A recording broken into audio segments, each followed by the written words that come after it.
warahmatullahi wabarakatuh. Selamat pagi, perkenalkan nama saya Anissa Putri Cahyani. Saya adalah salah seorang dosen dari program studi teknologi produksi ternak jurusan peternakan Politeknik Pembangunan Pertanian Yogyakarta, Magelang. Spesialisasi saya adalah mengajar bidang kesehatan hewan atau sains veteriner. Sebagai seorang dosen, salah satu tridharma yang saya lakukan adalah bidang pengajaran, di mana salah satu mata kuliah yang saya ampu adalah mata kuliah kesehatan ternak atau yang disingkat sebagai Kesnak. Teknik pengajaran yang saya gunakan adalah dengan menggunakan metode DAI atau Delivery Interaction and Assessment.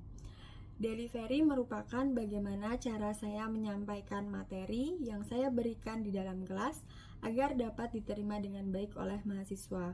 Selanjutnya, interaction adalah bagaimana cara saya berinteraksi dengan mahasiswa agar capaian pembelajaran tersebut dapat tercapai. Dan assessment adalah bagaimana cara saya memberikan tugas kepada mahasiswa guna mengukur kemampuan mahasiswa. Tentunya asesmen saya lakukan dengan cara objektif kepada seluruh mahasiswa. Sebelum saya masuk dalam penjelasan pengajaran yang saya ampu, terlebih dahulu saya akan menjelaskan deskripsi singkat luaran yang diharapkan dan mode pembelajaran yang saya gunakan pada mata kuliah kesehatan ternak. Mata kuliah kesehatan ternak mempunyai bobot 4 SKS yang terbagi menjadi teori dan praktek. Mata kuliah ini wajib diambil oleh mahasiswa semester 2 program studi teknologi produksi ternak. Mata kuliah ini mempelajari tentang teknik pemeriksaan kesehatan ternak, pengambilan dan penanganan sampel pemeriksaan, nekropsi, serta pengobatan dan pengendalian penyakit guna mempertahankan dan meningkatkan produktivitas dari suatu produksi ternak. Capaian pembelajaran mata kuliah ini yaitu mahasiswa mampu mengembangkan kajian teknologi produksi ternak, mengembangkan teknik deteksi dan pengendalian penyakit. Kajian utamanya yaitu meliputi teknik pemeriksaan umum pada ternak, teknik pengambilan dan penanganan sampel untuk diagnostik penyakit, teknik nekropsi, dan teknik pengobatan dan pengendalian penyakit. Selanjutnya, dari CPMK akan dijabarkan menjadi sub CPMK yang mendukung CPMK tersebut. Sub CPMK dibagi menjadi 6 bagian, yaitu pertama, teknik pemeriksaan kesehatan ternak, kedua, teknik pemeriksaan laboratorium, ketiga, teknik pemeriksaan bedah bangkai atau nekropsi, yang keempat, teknik pengobatan penyakit, kemudian kelima, teknik pengendalian penyakit, dan yang keenam adalah konsep kesehatan hewan nasional. Untuk mendukung kegiatan pengajaran di kelas, saya menggunakan berbagai literatur dan berbagai jurnal untuk mendukung materi yang saya bawakan di kelas. Jurnal yang saya gunakan baik berasal dari jurnal nasional maupun jurnal internasional. Itulah model delivery yang saya sampaikan pada proses pembelajaran yang saya bawakan. Selanjutnya, kita akan masuk ke aspek interaction. Adapun sistem interaction yang saya terapkan di kelas yaitu sistem student center learning atau yang sering kita kenal sebagai SCL. Sistem Student Center Learning merupakan pembelajaran yang menempatkan mahasiswa sebagai peserta didik atau subjek sehingga akan mengembangkan minat dan mahasiswa menjadi lebih aktif, kreatif, dan inovatif. Sistem SCL terdiri dari pembelajaran diskusi, kasus, dan pembelajaran kooperatif. Sistem pembelajaran interaktif yang lebih dikenal dengan Interactive Learning Center yaitu pemaparan materi dalam kelas atau pembawaan seorang dosen dalam kelas dalam menyisipkan pertanyaan kepada mahasiswa guna meminta pendapat dari mahasiswa itu sendiri. Yang kedua yaitu team share, yaitu diskusi dengan mengangkat isu-isu atau tema-tema tertentu, tentunya yang kemudian akan dipresentasikan oleh mahasiswa di kelas. Yang ketiga yaitu studi kasus atau base case study, yaitu dengan cara mengambil berbagai kasus sebagai contoh pengambilan diagnosa sementara dari suatu gejala klinis yang timbul pada ternak yang sakit.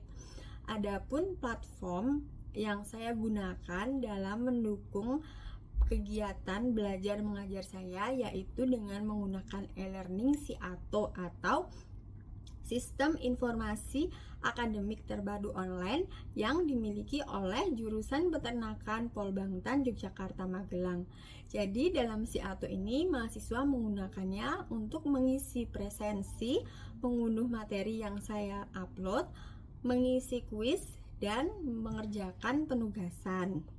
Itulah model interaktif yang saya gunakan di dalam kelas pada model pembelajaran yang saya bawakan. Selanjutnya, kita akan masuk pada sistem atau aspek asesmen. Pada aspek asesmen yang saya lakukan yaitu penilaian kepada mahasiswa secara objektif. Aspek asesmen yang saya lakukan adalah mengukur kemampuan mahasiswa itu sendiri. Adapun poin-poin dan penilaian-penilaian yang saya terapkan telah saya sampaikan pada kontrak perkuliahan yang biasanya saya bawakan pada pertemuan pertama perkuliahan.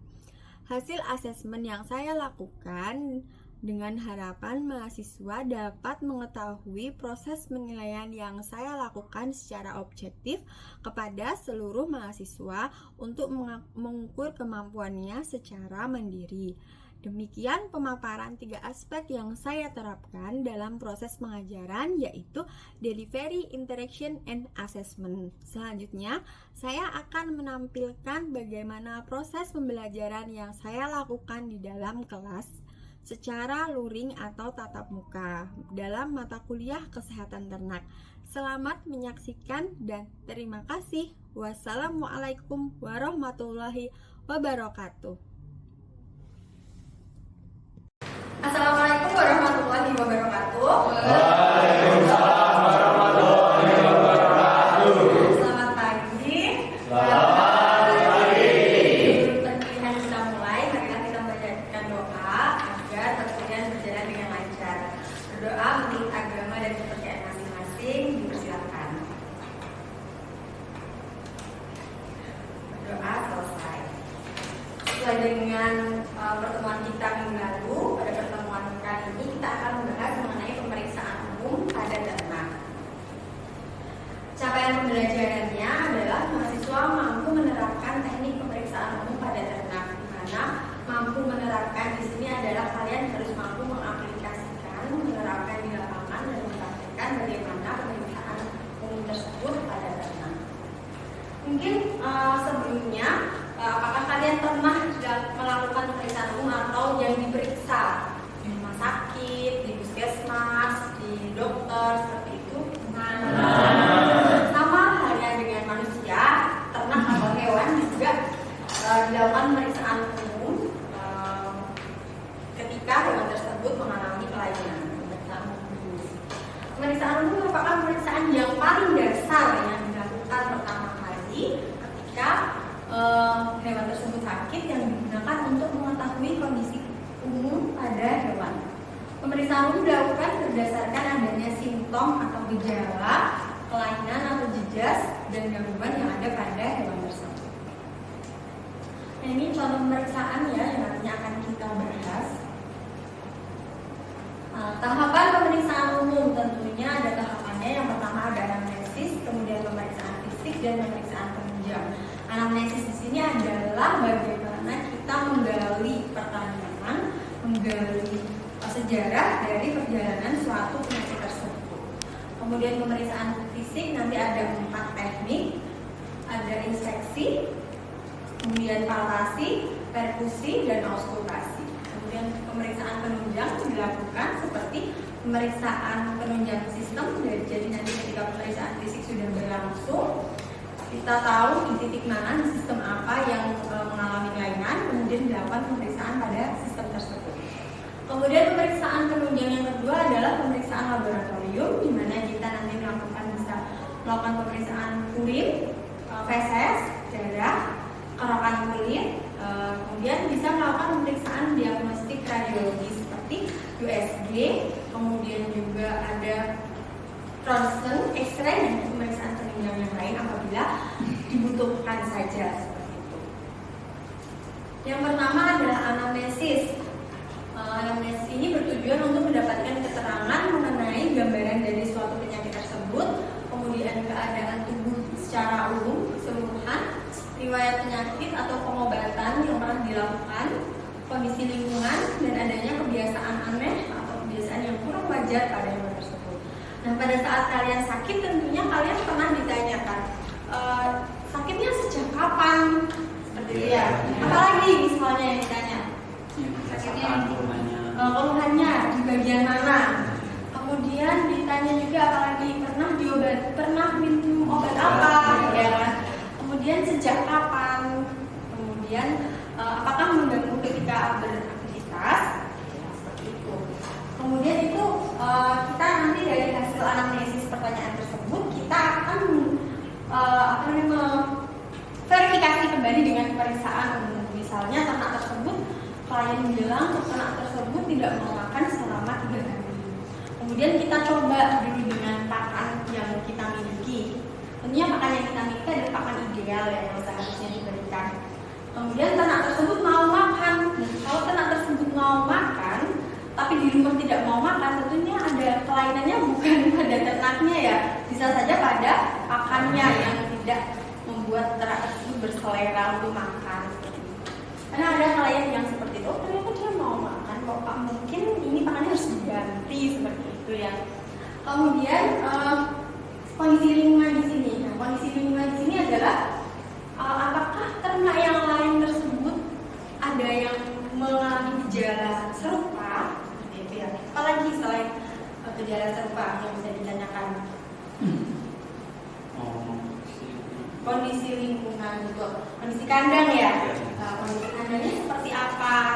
Apakah dekat dengan pohon bambu yang dimungkinkan banyak nyamuk? Jadinya sapinya banyak kutukan misalnya, tidak terkena sinar matahari. Kemudian adanya kondisi yang kurang wajar. Beberapa kasus tertentu seperti ternaknya itu susah berdiri, biasanya ternak tersebut misalnya mengalami kekurangan mineral, jadi ada kebiasaan dia menjilati besi kandangnya seperti itu, tanda-tanda yang aneh atau kurang wajar. Kemudian pada pemeriksaan umum ini setelah kita melakukan anamnesis, kemudian kita melakukan pemeriksaan umum, ada 4 tahap: inspeksi, palpasi, perkusi, dan auskultasi. Di mana inspeksi, yang pertama inspeksi adalah melihat dengan seksama, melihat secara umum, dan kemudian palpasi, meraba, kemudian perkusi, mengetuk, dan auskultasi, mendengar. Inspeksi adalah langkah pertama dalam pemeriksaan umum.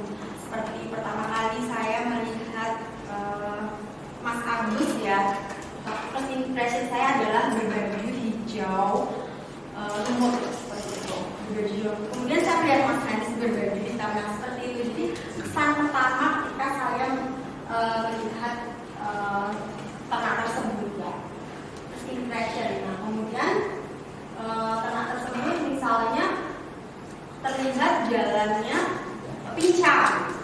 Nah, ketika nanti kita cek dengan ternak itu berjalan, apakah benar atau tidak. Kemudian dilakukan dengan cara melihat atau melakukan observasi terhadap keadaan hewan ternak.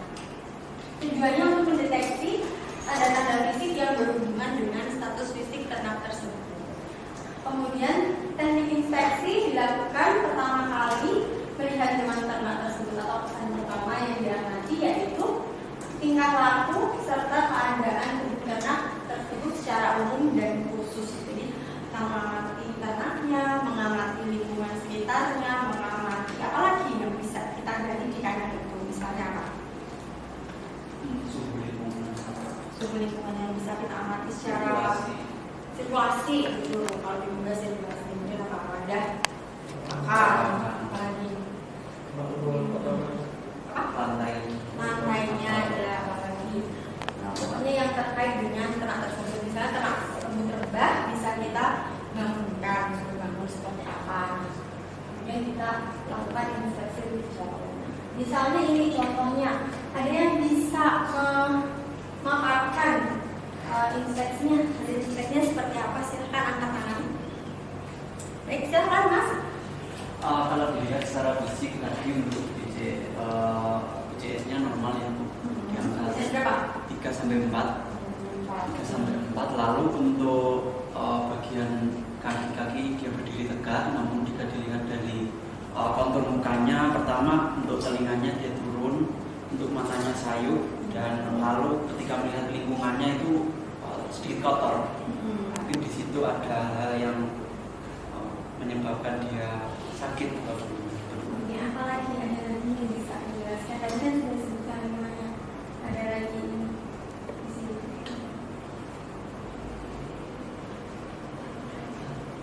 Misalnya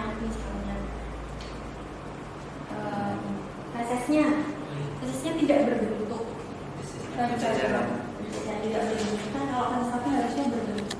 Kalau dia tidak berbentuk berarti dia menggambarkan adanya dia terus jadi tidak berbentuk, berair. Kemudian kita bisa lihat mungkin kurang kelihatan ya, mungkin di bagian dorsalnya itu di rektumnya apakah ada kotoran yang menempel. Jadi dia ada diare basah atau kering. Kalau basah berarti memang sering konsistensi diarenya seperti itu. Ya, dari mulai posturnya, kemudian kepala, bagian ekor, kemudian lingkungan yang sudah disebutkan. Kemudian teknik pemeriksaan selanjutnya adalah pemeriksaan palpasi atau meraba menggunakan satu atau kedua tangan. Tujuannya adalah membedakan ukuran, konsistensi, tekstur, lokasi, suhu, rasa nyeri pada organ atau bagian tubuh yang lain. Jadi palpasi adalah meraba. Jika ada ternak yang kakinya pincang, kita bisa menyentuh kakinya tersebut. Kemudian kita bisa merasakan apakah kaki tersebut suhunya lebih hangat daripada kaki di kanan atau kirinya yang masih normal seperti itu. Kemudian kita memegang, meraba, kemudian agak menekan sedikit konsistensinya seperti apa. Apakah keras atau lunak atau ternyata ada tonjolan, itu juga merupakan hasil dari lokasi. Kemudian teksturnya seperti apa? Teksturnya apakah dia bergerigi atau halus atau lunak atau ternyata ada basah seperti itu. Jadi berarti sudah sesuatu sudah meletup ya di situ. Ada basah, ada darah, dan itu bisa kita rasakan. Tekstur, lokasi, suhu, rasa nyeri pada organ. Jadi ketika tubuh kita merasakan sakit itu pasti ada tandanya.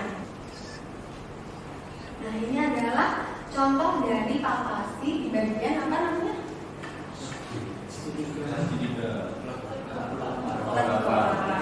Jadi kita agak menekan seperti itu ya. Kalau misalkan sakit, tapi bukan berarti pukul gitu ya. Jadi cukup ditekan, didorong sedikit. Nah, kalau misalkan dia blot itu dia biasanya balik seperti itu. Jadi apa namanya?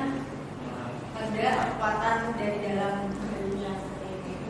Kemudian harusnya sapi kalau dia tidak makan, kita lihat jadi logo lapaknya sangat dalam. Jadi udah berhari-hari tidak makan.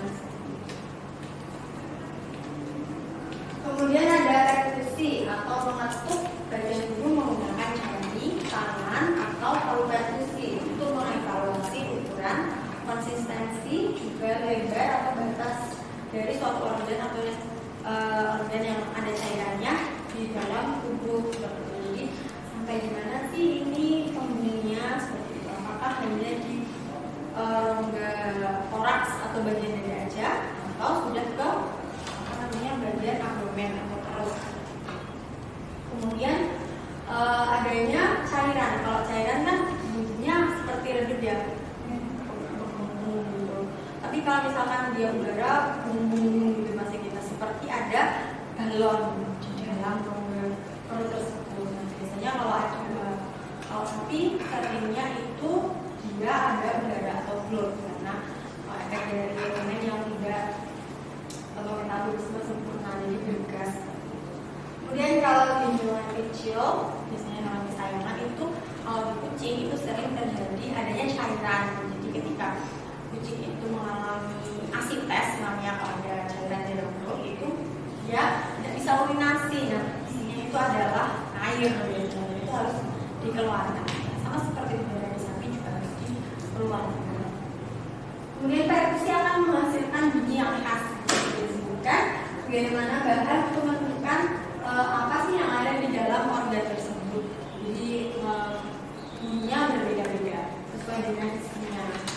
Kemudian perkusi paling sering dilakukan pemeriksaan pada dada dan rongga abdomen. Jadi ketika mengetuk dada, itu kan rongga dada itu harusnya udara. Tapi ketika dia redup, berarti bisa saja paru-parunya terjadi penggembungan yang berisi cairan. Bisa. Kalau dia pneumonia terlalu berat, nah itu dia akan berisi cairan. Dan ketika bernafas juga pasti ketika nanti dia akan mendengarkan itu nafasnya akan kotor atau brok-brok seperti itu. Kemudian yang selanjutnya ada auskultasi atau mendengarkan. Maksudnya adalah mendengarkan bunyi yang berasal dari dalam tubuh yang meliputi frekuensi, intensitas, durasi, dan kualitas. Dan biasanya organ apa yang dilakukan dengan diperiksa dengan cara mendengarkan? Jantung. Jadi kalau kalian sedang sakit itu kan dokter akan memeriksa dengan menggunakan alat bantu stetoskop. Itu ya ternyata pastinya. Stetoskop jantung diperiksa kurang lebih lamanya adalah 15 detik paling cepat. Ketika ternaknya itu agak ganas, nah itu kita periksa cukup 15 detik nanti diberikan. Tetapi ketika untuk mengevaluasi lebih jauh, misalnya memang sistem peredaran darahnya atau sirkulasinya yang bermasalah, kita harus mengecek ulang dan itu harus selama 60 detik atau 1 menit. Jadi harus benar-benar dievaluasi seperti itu. Kemudian frekuensi intensitasnya seperti apa? Yang menit pertama itu hasilnya berapa? Tetapi menit kedua dia berbeda hasil dengan menit pertama. Itu harus kita 3 kali kalau bisa seperti itu. Jadi benar-benar memastikan. Kemudian adanya kalau di jantung itu ritme-ritme yang berbeda. Kalau jantung itu sebenarnya kan suaranya lep-dep gitu ya. Lep-dep itu ada suara jantung. Tapi ketika dia lep terus hilang, dep, kemudian lep, dep. Nah itu adalah suara jantung yang berbeda. Kemudian ada lep-dep terus hilang. Terus nanti muncul lagi lep-dep. Nah itu suara yang berbeda. Kalau orang memang mungkin ya ada ini EKG-nya berubah-ubah atau jaraknya kalau diukur itu yang menit pertama segini, 15 detik pertama ternyata 15 detik selanjutnya panjang. Itu ada. Begitu juga di paru-paru, konsultasi juga bisa di paru-paru itu nanti kalau ada frekuensi tadi getaran itu maupun juga getaran sebagai siklus per menit ya, sebagai per menit siklus yang banyak berarti menghasilkan frekuensi yang begini. Nanti perlu dilihat bahwasanya hewan atau ternak itu beda-beda siklus per menitnya. Nah, di mana hewan itu makin kecil maka siklus per menitnya akan lebih tinggi. Karena apa? Bisa menjelaskan?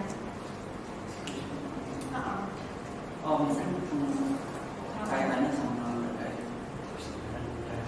iya betul sekali. Jadi itu yang harus digali dari jantung, seluruh tubuh kembali ke jantung. Misalnya menurut saya dengan Mas Soleh itu pasti berbeda dengan jujur saya, karena jantung saya putanya cuma segini, sedangkan dia harus segitu misalnya.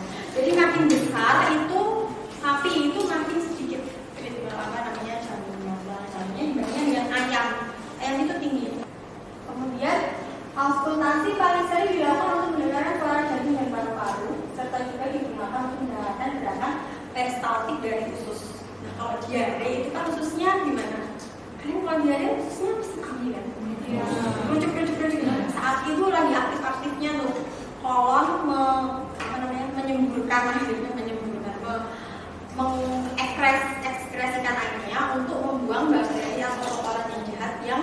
menempel di usus kita. Jadi ketika diare itu adalah suatu hal yang justru bagus dilakukan oleh tubuh supaya mengeluarkan cairan.